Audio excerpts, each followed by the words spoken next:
그 밤에 야곱은 홀로 남았습니다. 야곱의 인생에서 아마도 가장 깊은 밤이었을 겁니다. 해가 진다는 것은 하늘의 그 빛이 사라지고 어둠이 찾아온다는 것, 그 이상의 깊은 의미가 있습니다. 어떤 사람에게 어두움은, 밤은 자신의 힘이 더 이상 통하지 않는다는 것을 의미하는 시간입니다. 그동안에 쥐고 있었던 계략과 꾀와 방책들, 이와 같은 것들이 다 부질없는 것이었구나 라고 하는 것을 깨닫는 시간이 바로 밤입니다. 낮에는 사람들이 바쁘게 오갑니다.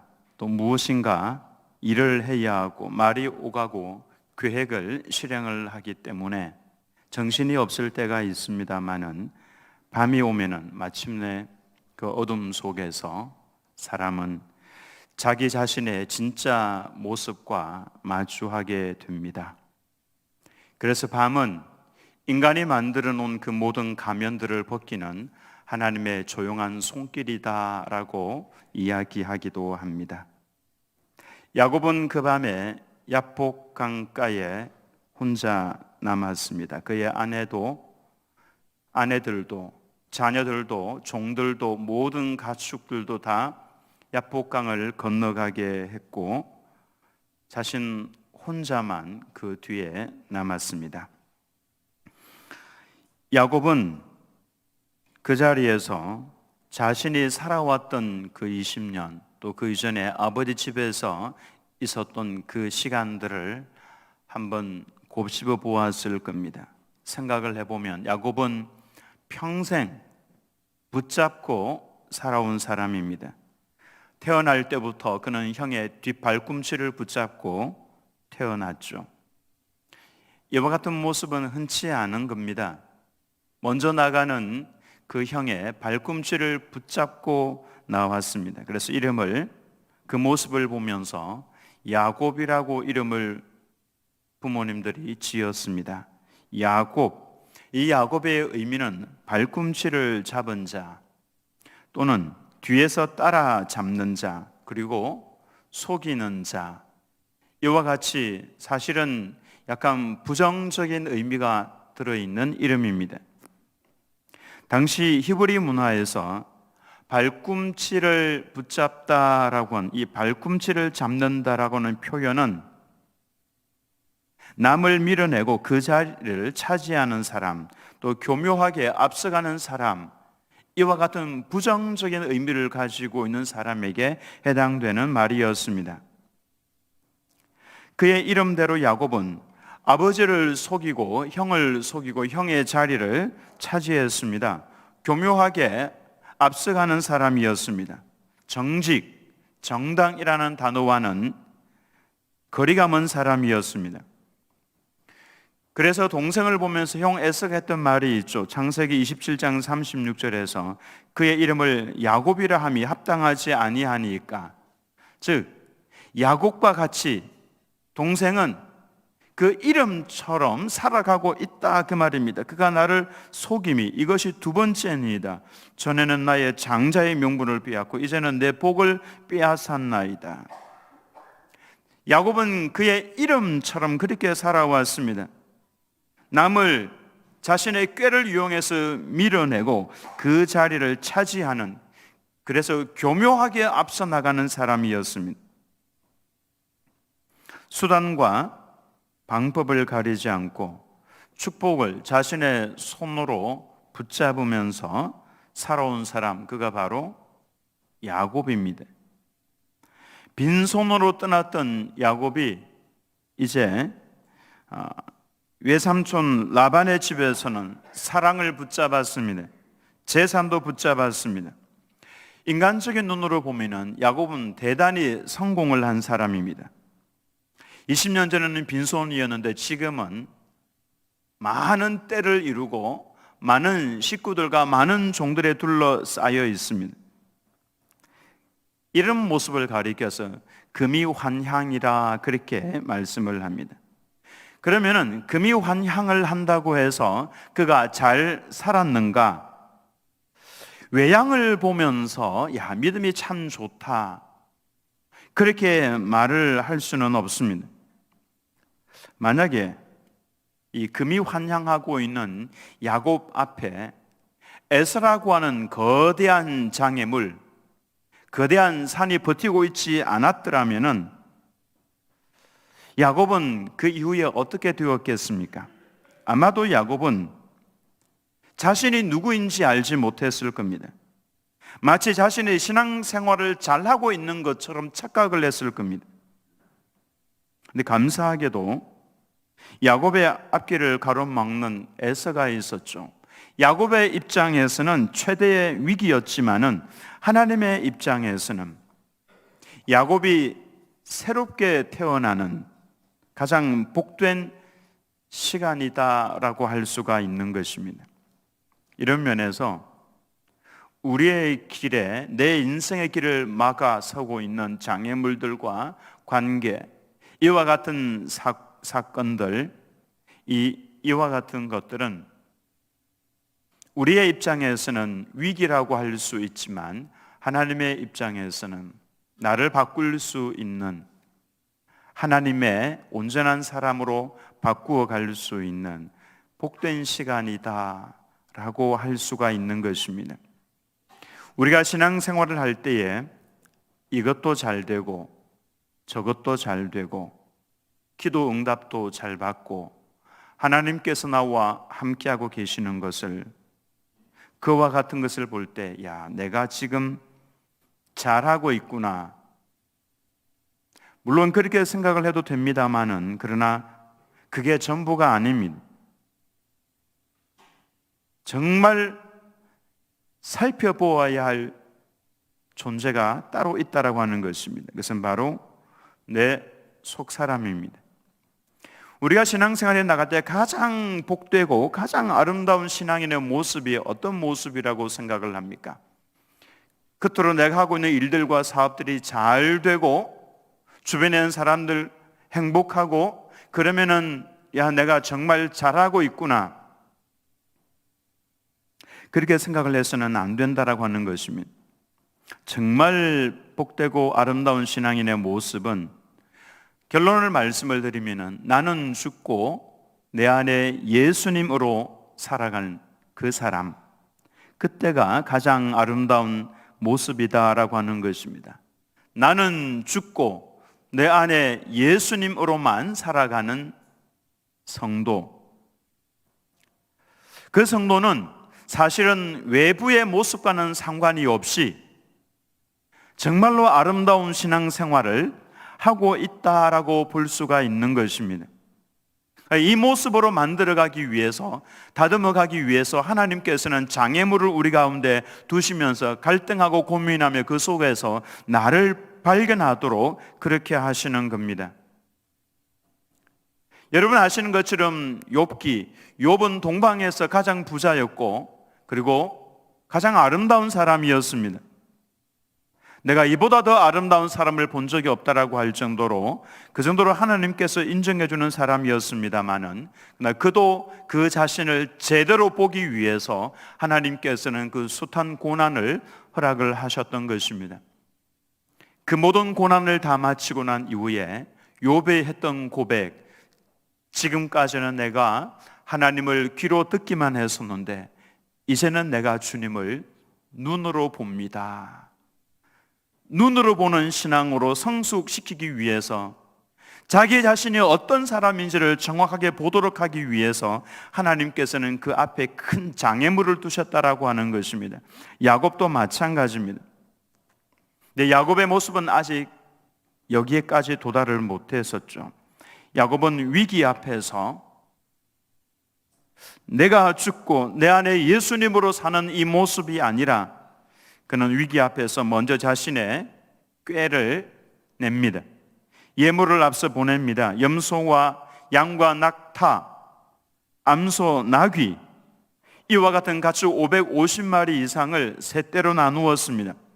제일 먼저 보내는 떼 종에게 이야기를 합니다. 만약에 네가 가다가 에서를 만나거든 에서가 이렇게 물어볼 거다. 이것이 누구의 것이고 너희들은 어디로 가느냐 물어볼 때에 답을 이렇게 해라. 이 모든 것은 주의 종 야곱의 것이고, 그리고 자기 주 에서에게 보내는 예물이고, 야곱도 우리 뒤에 있습니다. 답을 그렇게 하라고 일러 주었습니다. 첫 번째, 두 번째, 세 번째 이 모든 때를 보내면서 그렇게 대답을 하라고. 무슨 의도입니까? 형의 반응을 살펴보는 것이죠. 만약에 이것이 야곱의 것이구나, 분노한 에서가 첫 번째 양떼를 치면은 두 번째, 세 번째, 그리고 맨 뒤에 있는 야곱은 그 시간을 이용해서 피하겠다라고 하는 심사입니다. 형의 반응을 살펴보려고 그렇게 한 것이죠. 밤에 야곱은 두 아내와 두 여종과 11 아들을 인도하여서 야복강을 건너게 했습니다. 그리고 그 밤에 야곱은 홀로 남았습니다. 그 밤에 야곱은 맨 뒤에 강을 건너가지 않고 홀로 남았습니다. 이 짧은 말 속에 우리 인간의 깊은 신비가 이 속에 들어가 있습니다. 사람은 아무리 많은 사람과 관계를 하고 또 그 속에서 주고받으면서 산다고 할지라도 하나님 앞에는 반드시 홀로 서야 합니다. 태어날 때도 우리는 홀로 울면서 태어나죠. 죽을 때도 어느 누구도 함께해 주지 못합니다. 그 길은 반드시 홀로 넘어가야 합니다. 믿음이라고 하는 것도 교회라고 하는 이 공동체 안에서 함께 자라날 수 있지만은 하나님과 내 영혼이 만나는 그 자리는 철저하게 단독자의 모습으로 서야 합니다. 하나님과 1대1로 대면하는 것입니다. 야곱은 그 밤에 홀로 남았습니다. 감사한 것은 홀로 있는 그 시간, 그 고독한 시간은 바로 하나님을 만나기 좋은 시간이라고 하는 것입니다. 외로운 시간이 아니라 우리는 이 고독한 시간으로 스스로 걸어 들어가야 합니다. 그래서 예수님께서는 기도할 때에 이렇게 기도하라. 너는 골방에 들어가서 문을 닫고 은밀한 중에 계시는 내 하나님께 기도하라. 은밀한 중에 보시는 내 아버지께서 갚으시리라. 그렇게 말씀을 하셨습니다. 여기에 나오는 골방, 닫은 문, 은밀, 이와 같은 단어들은 혼자라고 하는 것을 의미합니다. 반드시 우리는 하나님 앞에 이 골방의 기도, 이 고독한 시간, 이 시간들을 가져야 한다라고 하는 것입니다.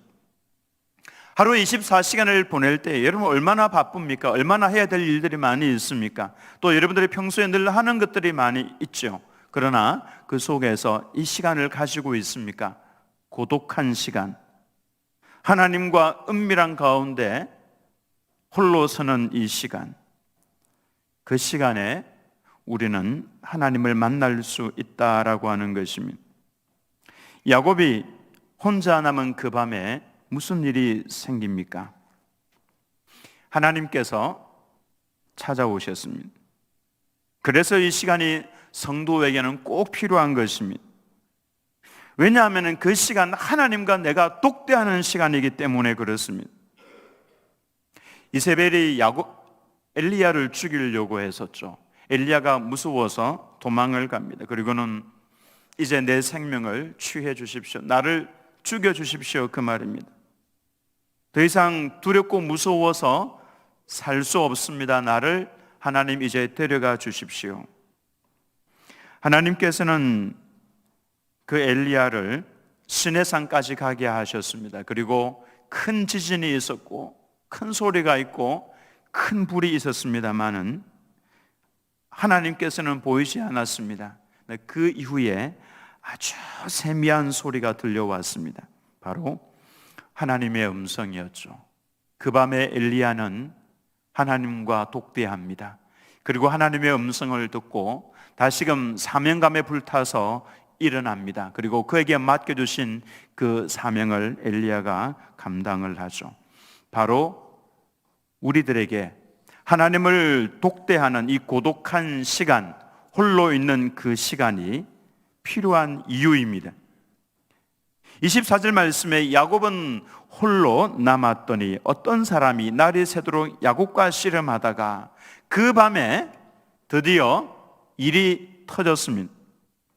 홀로 된 그 밤에 야곱을 찾아온 어떤 한 사람이 있었습니다.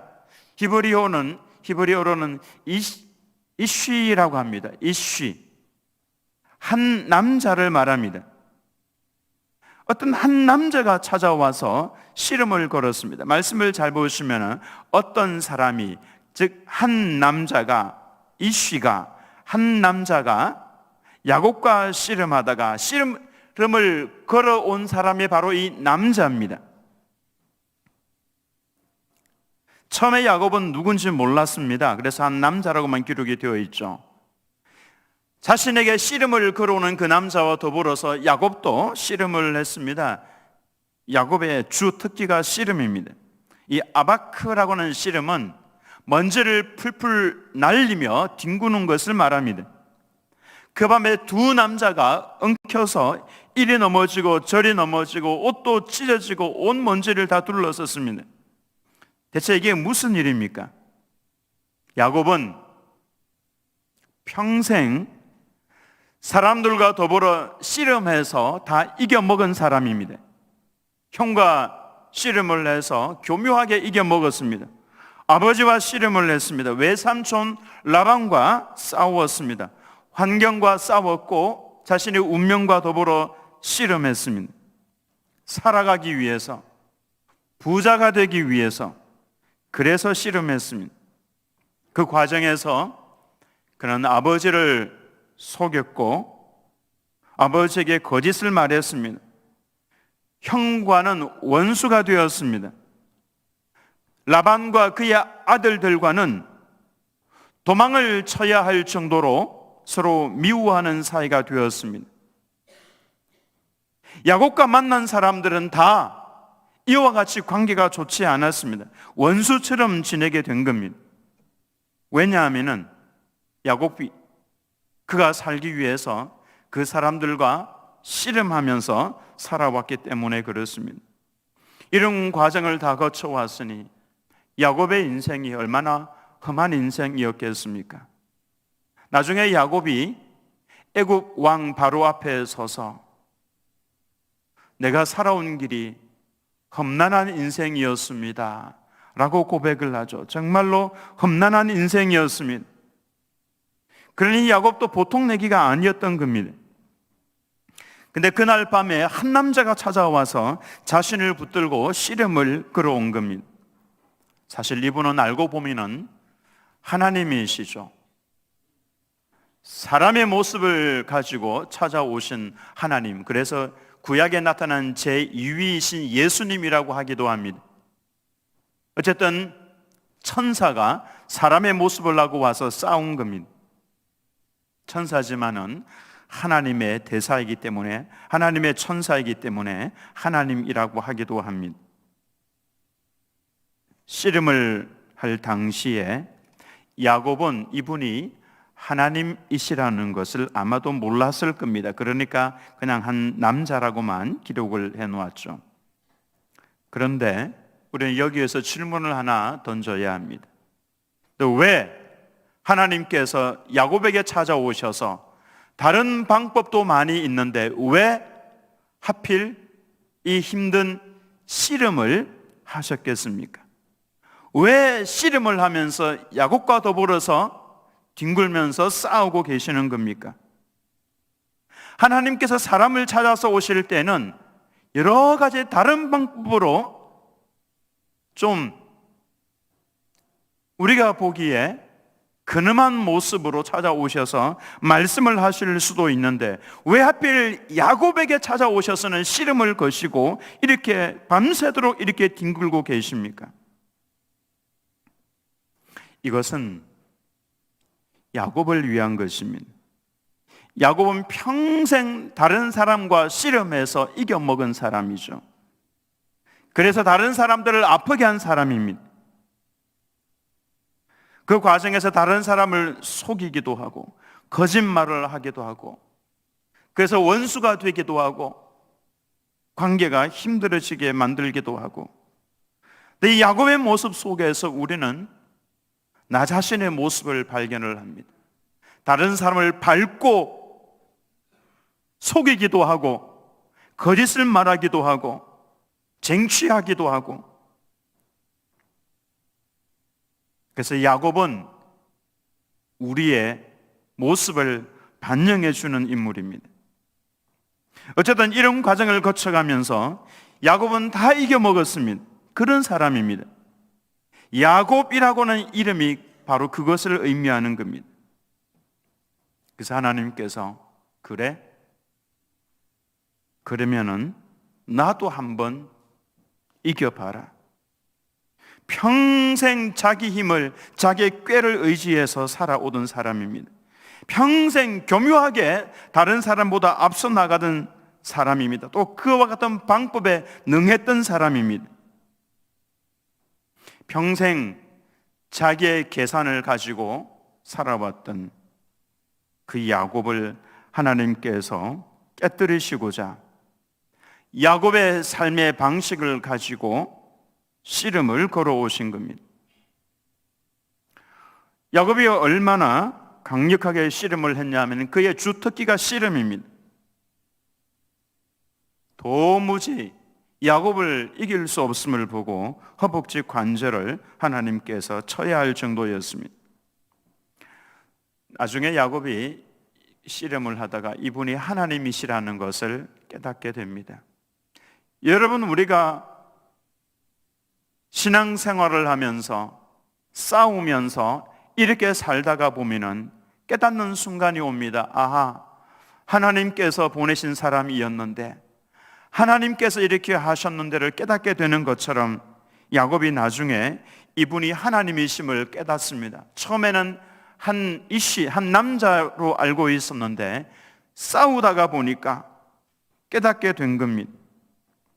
호세아 선지자는 이 사건을 이렇게 묘사를 합니다. 호세아 12장 3절과 4절 말씀에서 야곱은 모태에서 그의 형의 발 뒤꿈치를 잡았고 또 힘으로는 하나님과 겨루되 천사와 겨루어 이기고 울며 그에게 간구하였으며, 여기 보면은 울며 그에게 간구하였다라고 말씀을 하고 있습니다. 울며. 오늘 창세기 말씀에는 그렇게 기록이 되어 있지 않지만은 야곱이 하나님께 나를 복 주시지 않으면 못 갑니다라고 할 그때에 그가 울면서 그렇게 간구했다라고 하는 것을 알 수 있습니다. 씨름을 하다가 왜 웁니까? 남자가 두들겨 맞아도 터져도 잘 울지 않습니다. 그러나 야곱이 마지막에 가서는 웁니다. 왜 울었습니까? 왜 울면서 간구합니까? 야곱이 씨름을 하다가 보니까 자신의 진짜 모습을 보게 된 겁니다. 내가 사람들만 이겨먹은 것이 아니라 하나님까지도 내가 이겨먹으려고 하는 이 모습을 가지고 살아왔구나. 하나님도 이용해서 먹으려고 하고 있는 자신의 그 모습을 이제야 발견을 하게 된 겁니다.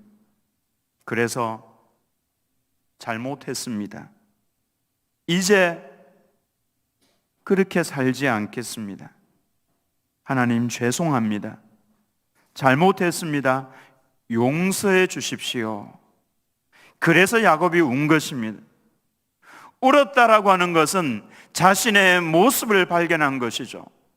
내가 믿는다고 하면서도, 하나님을 아버지라고 부르면서도, 하나님을 나의 주님이라고 부르면서도 내가 주인이 되어서 내 방식대로 하나님을 이용만 하면서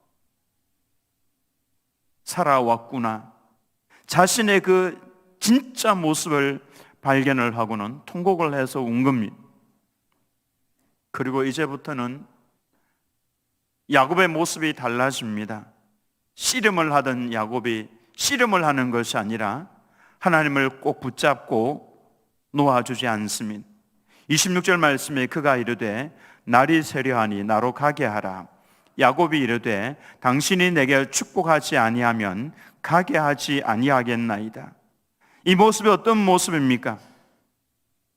이제 나로 좀 가게 해다오. 안 됩니다. 야곱은 지금 하나님의 그 옷자락을 딱 붙들고 있는 겁니다. 그걸 붙들고 놓지 않는 겁니다. 씨름이 아니라 붙들고 있는 야곱의 모습입니다. 우리에게는 바로 이 자세가 필요합니다. 하나님께서는 이 자세를 너무너무 사랑하십니다. 오직 하나님만을 딱 붙들고 있는 그 자세. 하나님, 제가 이제부터는 제 꾀대로 살지 않겠습니다. 제가 사람과 씨름하면서 살지 않겠습니다. 하나님 붙들고 살겠습니다. 바로 이 자세죠. 지금은 그러지 않습니다만은 제가 드림교회에 왔을 때만 해도 우리 셋째 녀석이 아주 어렸습니다. 아주 꼬맹이였죠. 아빠가 저녁에 퇴근을 하고 집에 지친 몸으로 들어가면은 문 앞에서 대기하고 있습니다. 아빠 소리가 들리면은 저쪽 방에 놀고 있다가 막 달려옵니다. 달려와서는 그 녀석이 하는 모습이 아빠 다리를 딱 붙잡습니다. 그 땅에 주저앉아 있죠. 놔라! 안 놓습니다. 걸어가면 질질 끌려서 따라옵니다. 잠깐 서면은 바로 여기 목까지 타고 올라와서 목을 딱 붙들고, 그러면은 아이한테 좀 미안하긴 하지만은 그 힘듭니다. 그게 귀찮고요. 근데 지금은 그때가 정말 그립습니다. 지금은 좀 붙들려고 해도 안 붙들어 줍니다. 아빠 보는 것을 무슨 벌레 보는 것처럼 이렇게 보고 자기 방에 들어가 버리죠. 물론 지금 또 군대 가 있습니다만은 아빠보다 키가 훨씬 커 버렸습니다. 이제 아빠에게 붙들면은 아빠가 이제 죽습니다. 사람은 그거를 힘들어할지 모르지만은 여러분, 지금 혹시 여러분의 자녀들이 아빠에게 달려들어서 붙들고 하면 그 행복한 줄 아십시오. 그때 많이 껴안아주시고 많이 놀아주셔야 됩니다. 그 금방 지나가 버립니다. 사람은 그게 좀 힘들지 모르지만은 하나님께서는 우리가 그렇게 살아가기를 바라십니다. 하나님을 딱 붙들고 있는 야곱의 이 모습이 이후로 야곱이 살아가야 할 삶의 신앙의 방식이다라고 하는 것입니다. 다른 것 붙들지 말고 너는 나만을 붙들라, 그 말씀이죠. 지금 야곱은 허벅지 관절이 위골이 되었습니다. 아파서 다리도 절어야 할 상황입니다만은 그 상황에서도 야곱은 하나님을 붙들고 놓지 않고 있는 겁니다. 주님, 제게 복을 주십시오. 이제 제가 그렇게 살지 않겠습니다. 이렇게 살겠습니다. 그 모습이죠. 그와 같은 야곱의 모습을 보면서 하나님께서 한 말씀을 해주십니다. 너의 이름이 무엇이냐? 몰라서 물어보는 것 아닙니다. 야곱의 입에서 제가 야곱입니다. 교묘하게 남을 밀어내고 살아오는 사람입니다. 본인의 입으로 고백을 하게 했습니다. 그러자 하나님께서는 자신의 모습을 인정한 야곱에게 하나님께서 새로운 말씀을 하나 주시죠. 28절 말씀입니다. 같이 읽겠습니다. 시작. 그가 이르되 네 이름을 다시는 야곱이라 부를 것이 아니요 이스라엘이라 부를 것이니 이는 네가 하나님과 및 사람들과 겨루어 이겼음이니라. 이스라엘의 이름의 의미가 하나님과 사람과 더불어 싸워서 이겼다라고 하는 의미입니다. 사람들과 씨름하면서 이겨먹은 야곱, 잘못된 삶이었습니다. 근데 똑같이 하나님과 씨름해서 이겨먹은 야곱입니다. 그 이름의 의미를 이스라엘이라고 하는 이름에 넣어둔 겁니다. 부끄러운 이름이죠. 이후로 야곱은 이스라엘이라는 이름을 들을 때마다 부끄러워서 고개를 숙였습니다. 죄송합니다. 다시는 그와 같이 살지 않겠습니다. 하나님을 붙들고 싸워서 이기는 사람이 세상에 어디 있습니까? 이제 제가 하나님만 붙들고 살겠습니다. 야곱은 그 이름에 이스라엘이라는 이름을 들을 때마다 고개를 숙이며 주님 죄송합니다. 제가 그렇게 살지 않겠습니다. 이제 주님의 옷자락 붙들고 사는 사람이 되겠습니다. 우리 또한 야곱의 이 인생에서 이스라엘의 인생으로 바뀌어져야 합니다. 내 힘으로 살던 인생이 하나님만을 붙들고 살아가는 새로운 사람, 이 사람을 가리켜서 나는 죽고 내 안에 예수님으로만 사는 인생이다라고 말씀을 들을 수가 있습니다. 그러면은 어디를 가도 무슨 일을 하더라도 두려움이 없습니다. 예수님께서 어디를 가시든지 하나님의 나라와 하나님의 뜻을 이루어 나가는 것처럼 우리도 마찬가지입니다. 언제까지나 하나님의 그 옷자락을 딱 붙들고 살아가시는 우리 들은교회 모든 성도님들 다 되시기를 예수님의 이름으로 축원합니다.